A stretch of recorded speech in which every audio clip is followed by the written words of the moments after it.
All right, welcome back to the Make or Break Workshop. This week we're gonna build this red oak table. And I have a very special guest with me this week. Come out, Christopher. It's my brother. Hey. Christopher just graduated from Mississippi State and he has got his very first job. So that means he needs lots of furniture and we're gonna build him a table today out of this guy. This is red oak that we got from a lumber yard here. We just went there. So we just picked up our wood from the lumber supply here in Comer, Georgia. Good stuff. All the way in the car. Couldn't have got any more. All right, so the first thing we're starting on are the rough cuts for the tabletop. It's going to be 5-section wide with some red boards. So we are getting those rough cut on the miter saw. So this is our jointer jig that we built. If you guys would like to see the build, where do they go, Christopher? Well, they go to the linked video over there. So it runs on a track right there, and it runs along here. These are just a couple toggle clamps, and then we just clamp it down, and then we'll just run it through. That gives us a straight edge right here, so that's how we're jointing sides to make it straight. And then we'll hit the saw, and we'll get rolling.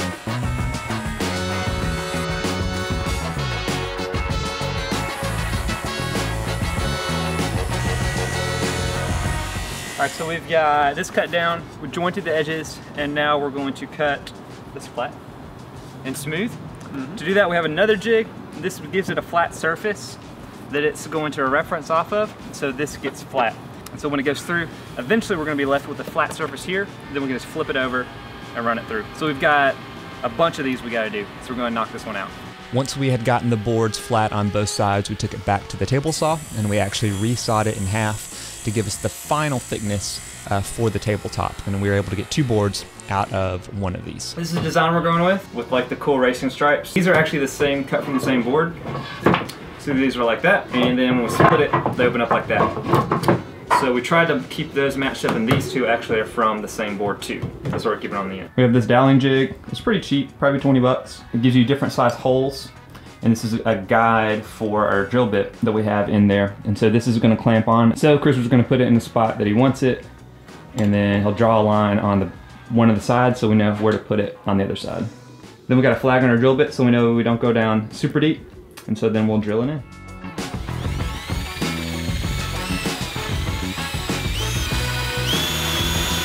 And that whole unit will then flip around. Even though this is a little bit closer to this side than to the other side, when he flips it around, that same thing's gonna happen. So when we put them together, they'll match up. Lining it up off that bottom line.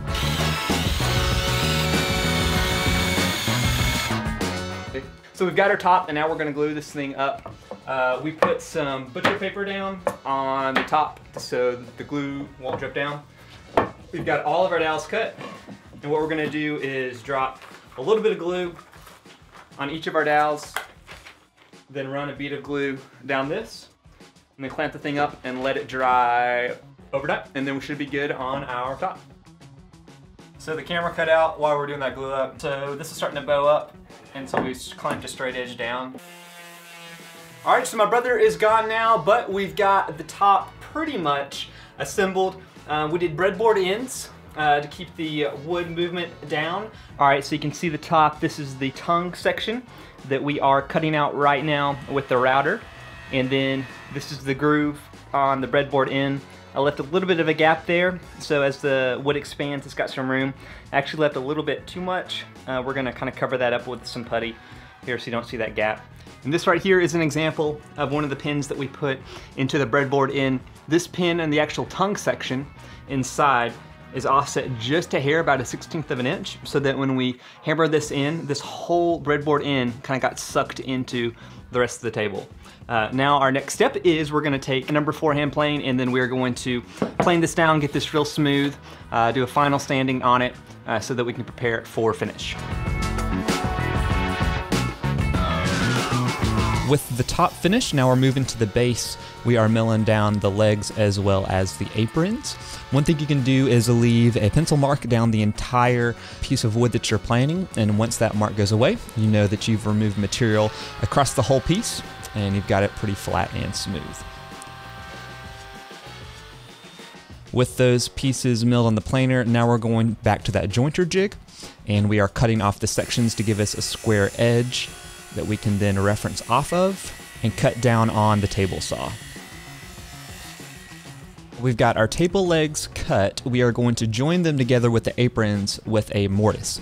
So you guys can see I am making the marks to figure out where we want to lay this mortise out. It's going to be right in the middle of this leg. And then I start off with the router and using our router jig, get that hole going and push it progressively further and further down to give us further thickness for the mortise. And then once I am finished with that, I'm going to go in with a chisel and actually clean up the edges as well as make it a little bit deeper to give us the final thickness of the mortise. Then back to the table saw once the mortises are done. So we're using a crosscut sled to remove a little bit of material from both sides.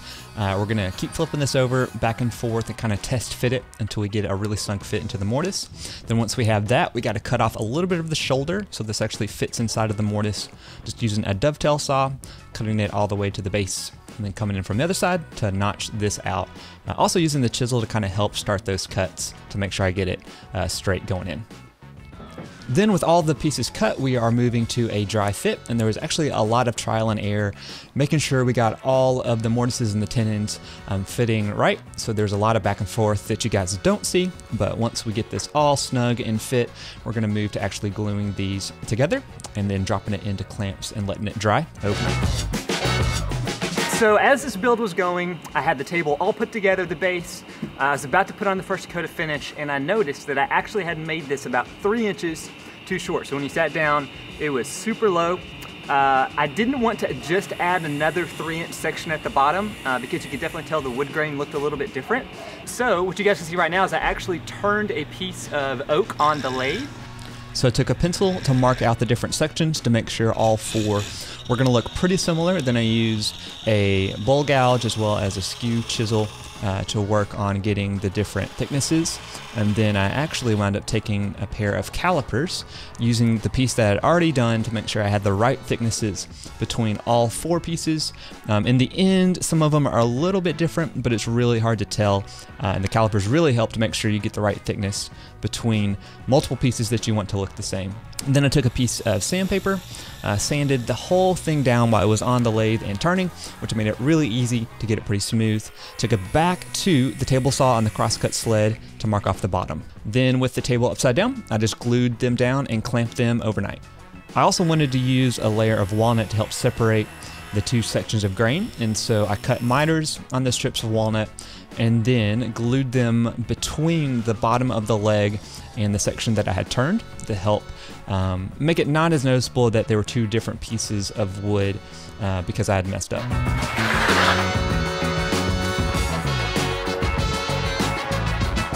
All right, so we're to the finishing stage of this tabletop.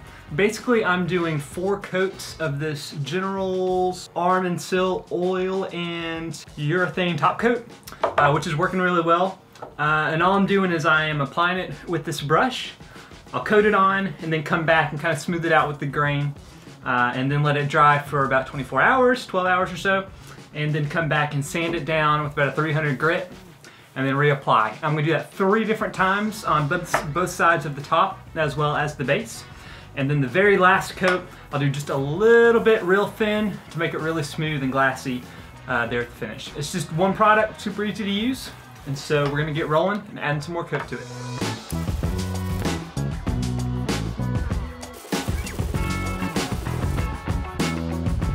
So we've got the last coat of finish on, and now the last bit is to create little clips that we can attach the base to the top. So those 2 pieces can be separate for transportation and make it a lot easier to get into the final spot, which is in Memphis, where Christopher is at.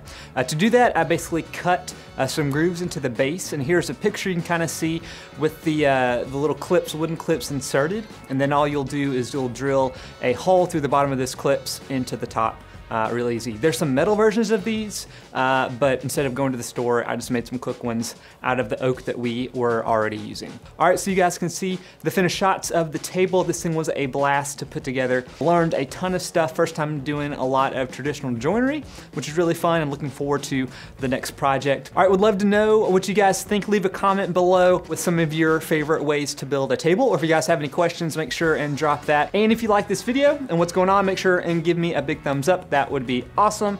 And hit that subscribe button right there so you get notified every time we have a new video coming out. And here are a couple other videos that you guys might be interested in checking out. Until next time, go ahead and make or break something in your shop. See you guys.